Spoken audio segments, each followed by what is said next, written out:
कफ़न के अहकाम, यहाँ पर गुस्ल के अहकाम ख़त्म हो गए। अब इसके बाद कफ़न के अहकाम, मैयत को कफ़न देना। मैयत, मुसलमान मैयत को 3 कपड़ों का कफ़न देना ज़रूरी है, जिन्हें लुंग, कुर्ता और चादर कहा जाता है।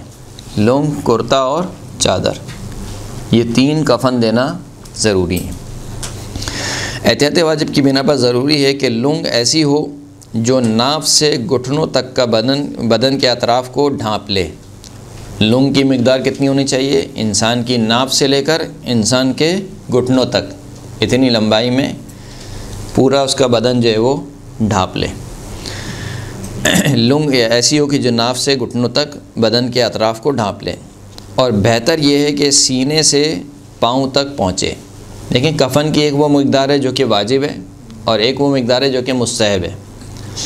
लुंग की वाजिब मिकदार क्या है कि नाफ से लेकर घुटनों तक के बदन को ढाँप ले, ये वाजिब मिकदार है। मुस्तहब मिकदार क्या है कि सीने से लेकर पाँव तक पहुँच जाए। हाँ, सीने से लेकर, पूरा नहीं, सीने से लेकर और पाँव तक पहुँच जाए, ये इसकी मुस्तहब मिकदार है। कुर्ता एहतियात वाजिब की बिना पर ऐसा हो कि कंधों के सिरों से आधी पिंडलियों तक तमाम बदन को ढाँप ले। कंधों के सिरे से, यहाँ से लेकर और पिंडली, आधी पिंडली यानी आपका जो नीचे वाला हिस्सा है पाँव का, तलवा और घुटने के दरमियान, आधी पिंडली तक ढाँप ले, कुर्ता हो। एहतियात वाजिब की बिना पर ऐसा हो कि कंधों के सिरों से आधी पिंडलियों तक तमाम बदन को ढाँपे, ये वाजिब मिकदार है। और बेहतर ये है कि पाँव तक पहुँचे, बेहतर ये है कि पूरा पाँव तक पहुँच ले। यानी अभी हमने क्या कहा, कंधों के सिरों से आधी पिंडली, ये वाजिब मिकदार है। बेहतर क्या है कि कंधों के सिरों से पूरा पाँव तक पहुँच जाए, ये इजाफ़ी मिकदार मुस्तहब है। पिंडलियों के बाद पाँव तक जितनी मिकदार है ये मुस्तहब है।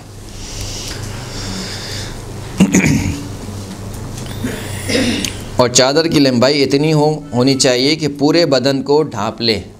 चादर इतनी हो कि पूरे बदन को ढाँप ले, यानी सर से लेकर पूरे पाँव तक, ये वाजिब मिकदार है। और एहतियात वाजिब है कि चादर की लंबाई इतनी हो कि मैयत के पाँव और सर की तरफ से गिरह दे सकें, यानी इतनी लंबी चादर हो कि सर के ऊपर से भी एक गिरह बन सके और पाँव के बाद भी गिरह बन सके, ये एहतियात वाजिब है। और इसकी चौड़ाई इतनी हो कि इसका एक किनारा दूसरे किनारे के ऊपर आ सके, यानी आप फोल्ड हो सके, पूरी मैयत जो है वो पूरी फोल्ड हो जाए इसके अंदर। जैसे इसको लिटा के आपने चादर के ऊपर लिटाया, सही है, ये वाला हिस्सा जो है यहाँ पर आ जाए और ये वाला हिस्सा जो है वो यहाँ पर आ जाए। अगर थोड़ा छोटा भी हो वाजिब अदा हो जाएगा, लेकिन बेहतर ये कि कितना चौड़ाई में हो कि पूरा वहाँ पर आ जाए ये वाला हिस्सा, और ये वाला हिस्सा पूरा यहाँ पर आ जाए। इसकी चौड़ाई इतनी हो कि इसका एक किनारा दूसरे किनारे के ऊपर आ सके। अच्छा, ये भी एहतियात वाजिब है, बेहतर नहीं है, बल्कि एहतियात वाजिब की बिना पर है। एहतियात वाजिब में क्या करना होता है? या फलालम की तरफ रुजू करें या इसी एहतियात पर आपको अमल करना है। अगर इसी एहतियात पर आप अमल करेंगे तो मैयत का तीसरा कफ़न कितना लंबा होना चाहिए लंबाई में? अगर इसी एहतियात पर आप अमल करें तो लंबाई में मैयत का तीसरा कफ़न कितना लंबा होना चाहिए? सर से भी गिरा बन जाए और पैर से भी गिरा बन जाए। और चौड़ाई में कितना होना चाहिए? हाँ, एक तरफ का हिस्सा दूसरी तरफ और दूसरी तरफ का हिस्सा पहली तरफ आ जाए। जाग रहे हैं इसका मतलब। खूब, वाजिब मिकदार की हद तक कफ़न जिसका ज़िक्र साबका मसले में हो चुका है, इस सूरत में कि जब किसी दूसरे शख्स की जानिब से बतौर हदिया न दिया गया हो, मैयत के असल माल से लिया जाएगा। जैसे ही आपका हमारा सबका इंतकाल हो जाता है तो जो माल हमने सब जमा करके रखा हुआ है वो सब दूसरों का हो जाता है फ़ौरन से ही, सही। यानी चाहे उसके पेपर बनाए ना बनाए, चाहे कोई साइन करे या ना करे, अल्लाह साइन दे देता है कि भाई ये माल अब आपका नहीं रहा, ये माल अब किसका हो गया? वो रसा का हो गया, आपके वारिस हैं उनका। घर, गाड़ी, बंगला, जायदाद, जितनी भी चीज़ें आपकी, सब जितना माल दुनिया है, सब का सब जो है वो कहाँ चला गया? आपके वरसा में। लेकिन कुछ माल है कि जो आपके असल माल से लिया जा सकता है। जाहिर सी बात है, अब जब मालिक नहीं रहे आप, तो किस तरीके से मुमकिन है कि आपके माल से लिया जाए। तो कहते हैं कि जो मैयत का असल माल है, असल माल यानी अभी जब मीरास तकसीम नहीं हुई है, जो असल माल है मैयत का, उस मैयत के असल माल से आप वाजिब कफ़न की मिक़दार की हद तक माल ले लेंगे। ये भी उस सूरत में कि अगर कोई किसी ने कफ़न ना दिया हो, यानी बहुत से लोग ऐसे होते हैं जो कहते हैं कि सही है मैयत का कफ़न हमारी तरफ से, यानी मुस्तहब, यानी वो एक मुस्तहब काम करना चाहते हैं कि भाई मैं मैयत का कफ़न मैं देना चाहता हूँ। रिश्तेदार बसा औक़ात आ जाते हैं, कहते हैं कि भाई मैयत का कफ़न मैं देना चाहता हूँ। या मिसाल के तौर पर ऐसी जगह पर है जहाँ पर एक कम्युनिटी इस तरीके से सिस्टम बनाया हुआ है कि इस इमाम बारगाह में जो भी मैयत नहलाई जाएगी उसका कफ़न इमाम बारगाह वाले देंगे। मिसाल दे रहा हूँ ये, तो अगर वो दे रहे हैं तो सही है, कोई मसला नहीं है। लेकिन अगर वो नहीं दे रहे हैं या कोई और दूसरा देने वाला नहीं है, तो वाजिब मिक़दार की हद तक मैयत के असल माल से, असल माल का मतलब ये कि अभी कुछ भी तकसीम नहीं हुआ, मीरास वैसी की वैसी मौजूद है, उस असल माल से उसके कफ़न के अखराजात लिए जाएंगे, मैयत के असल माल से लिया जाएगा। बल्कि कफ़न की मुस्तहिब मिक़दार को भी मैयत की शान और उर्फ़ आम को पेश नज़र रखते हुए मैयत के असल माल से लिया जा सकता है। ये तो वाजिब मसला आपको बयान हो गया कि जो वाजिब मिक़दार की हद तक माल है, कफ़न है, वो मैयत के असल माल से लिया जाएगा। लेकिन अगर मुस्तहबात पर अमल करना चाहते हैं, मिसाल के तौर पर चौड़ाई आपको बताई कि लुंग की चौड़ाई कितनी होनी चाहिए, सीने से लेकर कहाँ तक आ जाए, पेंडली तक आ जाए, ये मुस्तहब है। अब जाहिर सी बात है मुस्तहब है, क्योंकि ये मसाइल आपको आज शायद समझ में नहीं आ रहे हैं, इसलिए कि आज कपड़ा बहुत जो आसानी से मिल भी जाता है और बहुत सस्ता भी हो गया है। उस ज़माने में कपड़ा बहुत कीमती शय हुआ करता था पुराने ज़माने में, और इतनी आसानी से दरियाफ़्त नहीं होता था, इसके लिए अच्छा खासा माल खर्च करना पड़ता था। लेकिन बिलाखिर अगर आप फ़र्ज़ करें कि किसी ऐसे इलाके में हैं, या मिसाल के तौर पर कपड़ा जो है वो इतना ज़्यादा महंगा हो गया है कि नहीं मिल रहा है, तो इस सूरत में अगर मुस्तहब जो आप मुस्तहबात पर अमल करना चाहते हैं, तो इतनी हद तक आप माल ले सकते हैं कि जो उर्फ़ आम में मैयत की शान के मुताबिक हो, मैयत की शान के मुताबिक हो। मिसाल के तौर पर मरने वाला कोई आलिम दीन मरा है, मिसाल के तौर पर उसकी शान ये है कि उसको मुस्तहब कफ़न दिया जाए, सही है।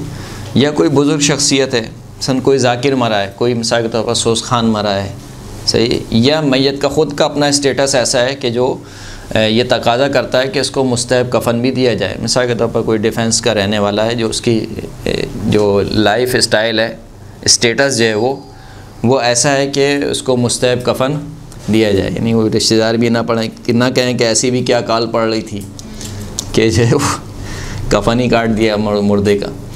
तो अगर उसकी शान के मुताबिक है और उर्फ़ में राइज है, तो वो भी आप क्या लेंगे, मैयत के असल माल से लेंगे, सही है। अगरचे एहतियात मुस्तहब ये है कि वाजिब मिक़दार से ज़ायद कफ़न इनके वारिसों के हिस्से से ना लिया जाए जो अभी बालिग़ ना हुए हों।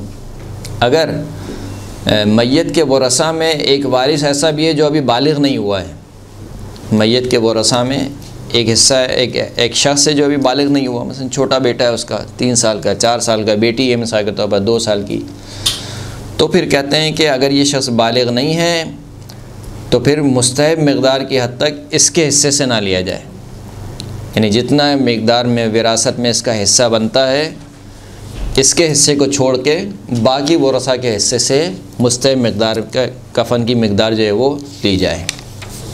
वाज़ेह है? अगर किसी शख्स ने वसीयत की हो कि मुस्तहब कफ़न की मिक़दार इसके लिए 1/3 माल से ली जाए, या ये वसीयत की हो कि इसका 1/3 माल ख़ुद इस पर ख़र्च किया जाए लेकिन इसके मसरफ़ का तयन ना किया हो, या सिर्फ़ इसके कुछ हिस्से के मसरफ़ का तयन किया हो, तो मुस्तहब कफ़न की मिक़दार जो चाहे उर्फ़ आम से बढ़कर हो, इसके 1/3 माल से ली जा सकती है। जैसा कि अभी हमने कहा कि जब इंसान का इंतकाल हो जाता है, फ़ौत हो जाता है इंसान, तो उसकी मिल्कियत तब्दील हो जाती है, उसका सारा माल किसका हो जाता है, वरसा का। लेकिन इंसान को इख्तियार है कि वो अपनी जितनी भी जायदाद है उसके 1/3 के मुतालिक वसीयत करके जाए, 1/3 माल, फ़कत 1/3, कि भाई ये माल मिसाल के तौर पर मैं किसी मदरसे में देना चाहता हूँ, मैं ये माल किसी फ़लाँ को देना चाहता हूँ, जो भी वो वसीयत करना चाहे हलाल कामों में, सही है, तो ये उसकी वसीयत नाफिज़ है। यानी 1/3 माल जैसी वो वसीयत करेगा उसी के मुताबिक ख़र्च होगी। अगर वो कहना चाहता है मसलन किसी यतीम खाने में देना चाहता हूँ, है ना, आजकल ऐसा भी है कि मिसाल के तौर पर पूरी की पूरी अपनी जायदाद डोनेट कर देते हैं कि भाई मैं अपनी जायदाद जो है वो डोनेट कर रहा हूँ मसलन फ़लाँ यतीम खाने में, फ़लाँ मदरसे में।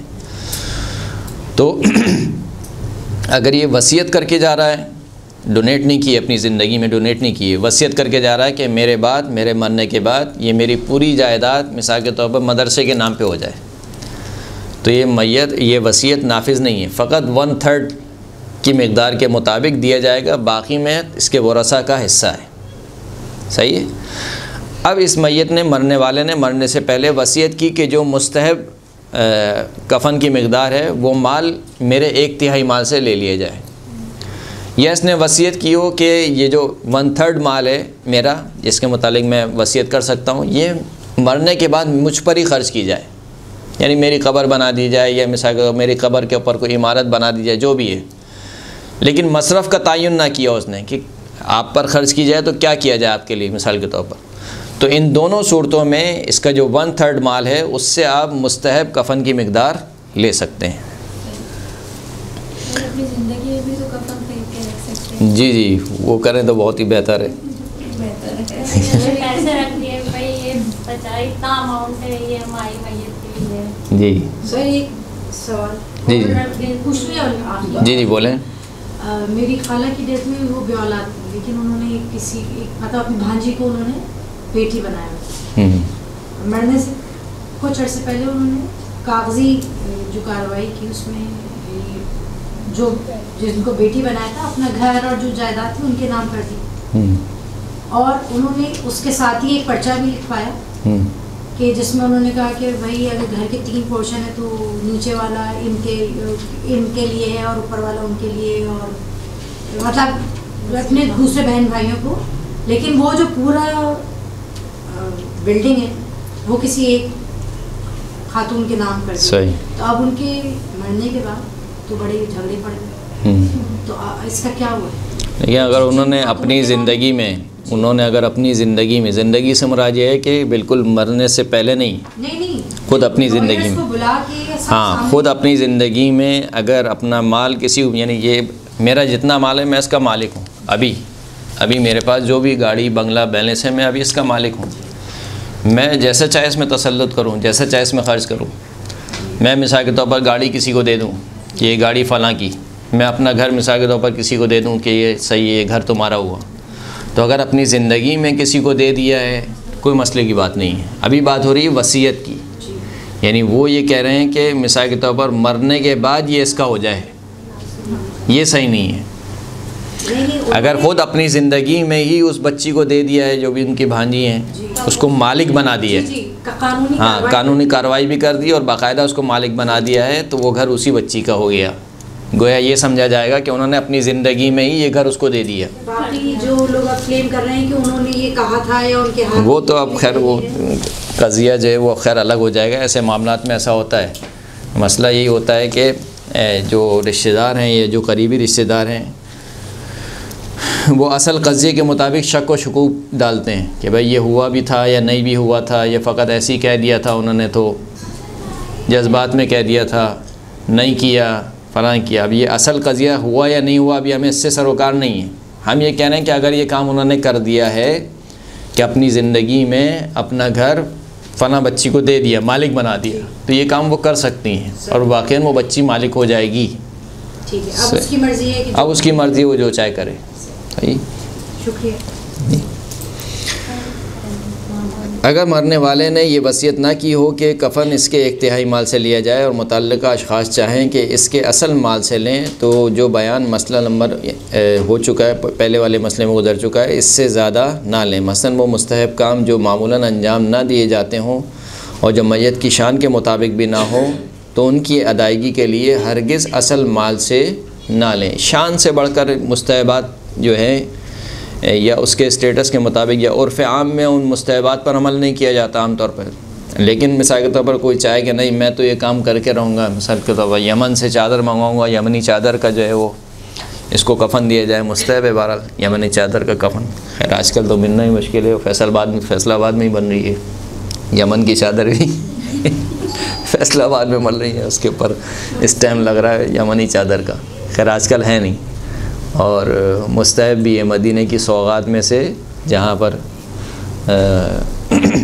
चीज़ें लाना जो मुस्तहब है उनमें से एक है कि यमनी चादर लेकर आया जाए। जी जी, और उसी में बहरहाल कफ़न दिया है। तो ये बहरहाल आजकल कोई भी इस पर अमल नहीं करता है, सही है। अब अगर एक ऐसे मुस्तहब पर अमल करना है आपको तो सही है, आप बिस्मिल्लाह कीजिए, अपना माल खर्च कीजिए, मैयत के माल से ना ले कोई।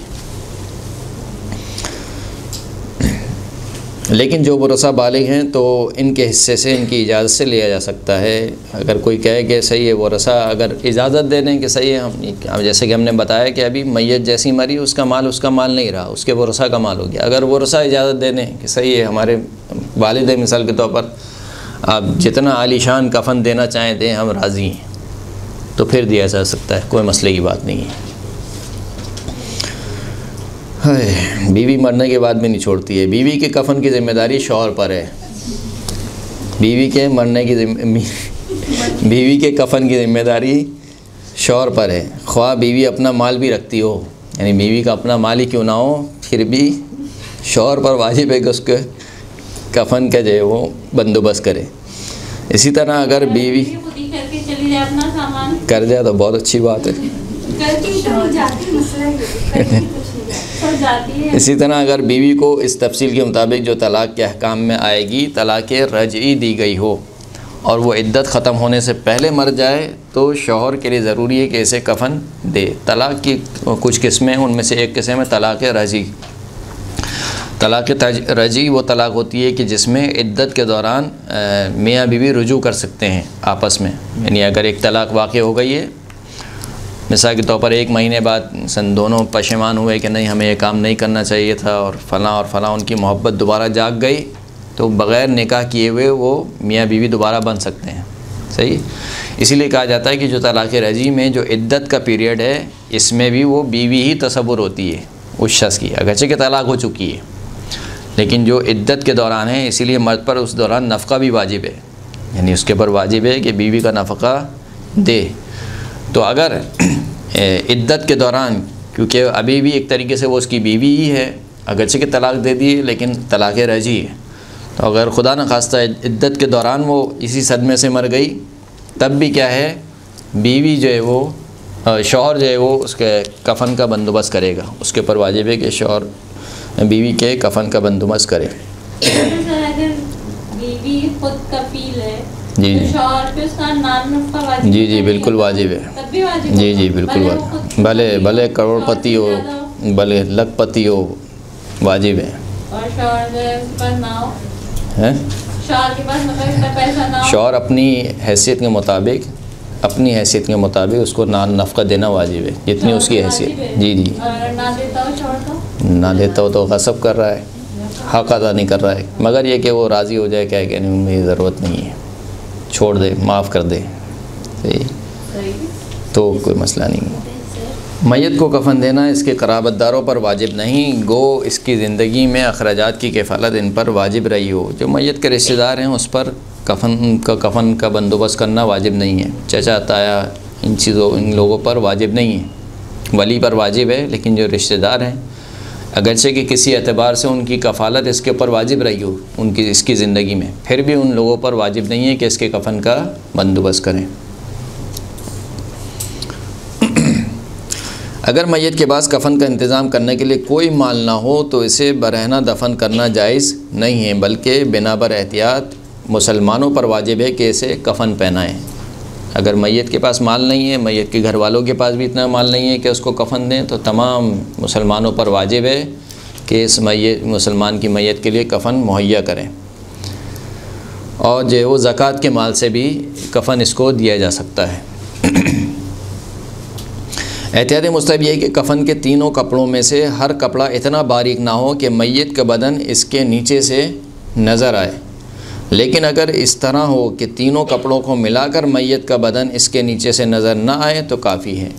इतना बारीक कपड़ा ना हो कि मैयत का बदन नज़र आए, लेकिन अगर मिसाल के तौर पर नीचे वाला कपड़ा जो लुंग है वो बहुत बारीक है, फिर उसके बाद आपने एक और चादर पहनाई या कुर्ता पहनाया, उसने थोड़ा ढाँप लिया, फिर उसके बाद जब तीसरा आपने चादर उसको पहनाई तो ऐसा ढप गया कि अब मैयत का बदन नज़र नहीं आ रहा, तो ये काफ़ी है, किफ़ायत करेगा।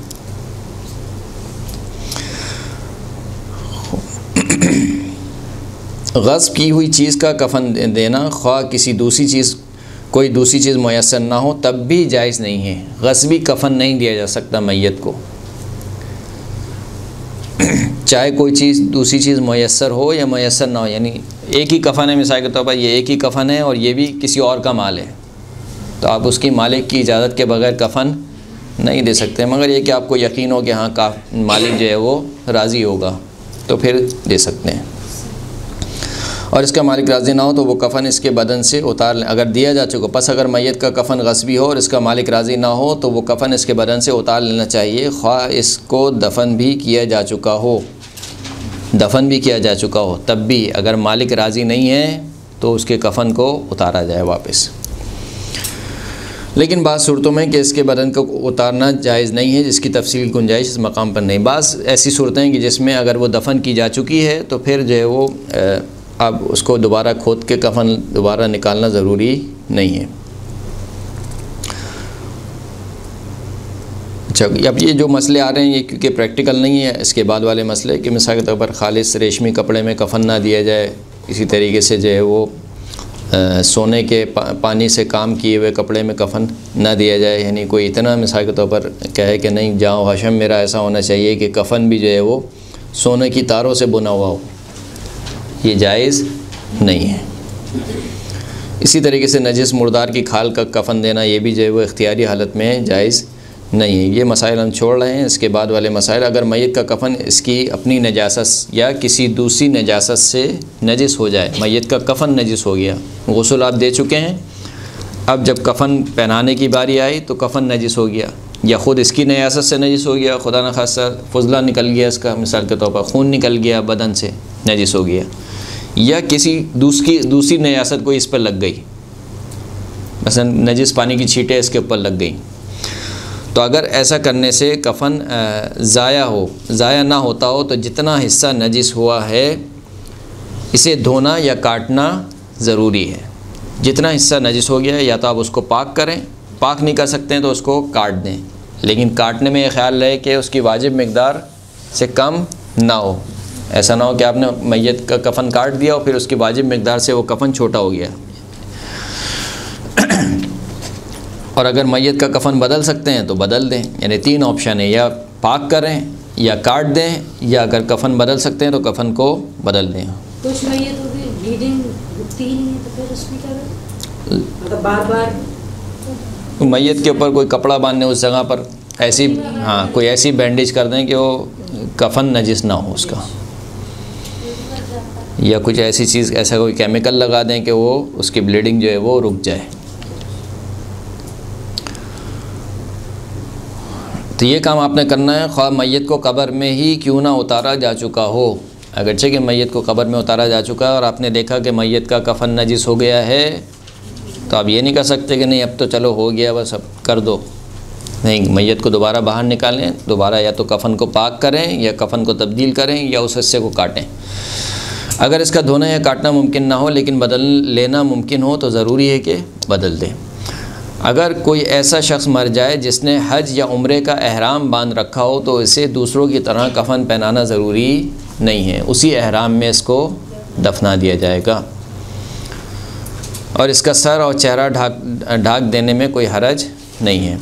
इंसान के लिए अपनी ज़िंदगी में कफ़न, बेरी और काफूर का तैयार रखना मुस्तहब है। मुस्तहब है कि तैयार रखे और मुस्तहब है कि बार बार उसके पर निगाह करे। एक सलात पढ़े मोहम्मद व आले मोहम्मद पर।